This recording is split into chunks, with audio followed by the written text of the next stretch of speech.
છોટાઉદેપુર જિલ્લા આમ આદમી પાર્ટીના પ્રમુખ રાધિકાબેન રાઠવાની ઉપસ્થિતિમાં સ્માર્ટ મીટર પ્રોજેક્ટના વિરોધમાં ડેપ્યુટી કલેક્ટરને આવેદનપત્ર આપવામાં આવ્યું હતું। ગુજરાતમાં સ્માર્ટ વીજ મીટરને લઈને ભારે વિરોધ થઈ રહ્યો છે। હાલ રાજ્યમાં જ્યાં જ્યાં વીજળીના સ્માર્ટ મીટર મૂકવામાં આવ્યા છે, ત્યારે હવે છોટાઉદેપુરમાં પણ સ્માર્ટ મીટરને લઈને ભારે વિરોધ શરૂ થઈ ગયો છે।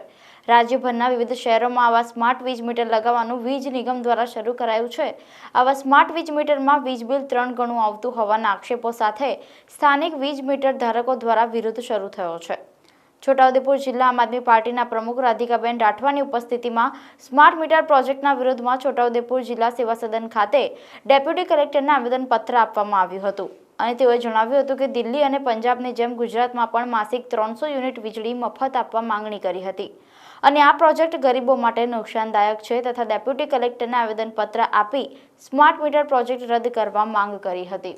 આજ રોજ છોટાઉદેપુર કલેક્ટર ઓફિસ આમ આદમી પાર્ટી તરફથી સ્માર્ટ મીટર જે સરકારે લાગુ કર્યું છે એના વિરુદ્ધમાં મેં આવેદનપત્ર આપવા આવ્યા હતા। સ્માર્ટ મીટર જે આવ્યું છે એ ગરીબો માટે નુકસાનદાયક છે।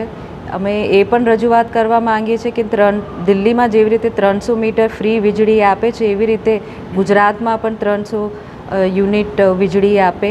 સ્માર્ટ મીટર એટલે પ્રાઇવેટ કંપનીઝને જ ફાયદો થાય છે, આમાં ગરીબ પ્રજા પીસાય છે।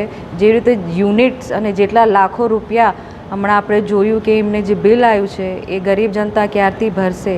અને વીજળી જે છે એ જરૂરિયાતની વસ્તુ છે।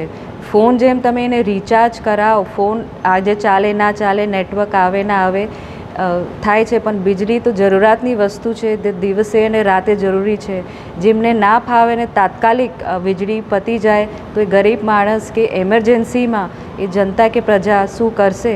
તો સરકાર આ સ્માર્ટ મીટર જે લાગુ કર્યું છે એના વિશે થોડું વિચારે અને એક પ્રોપર સિસ્ટમ એને લાગુ કરે।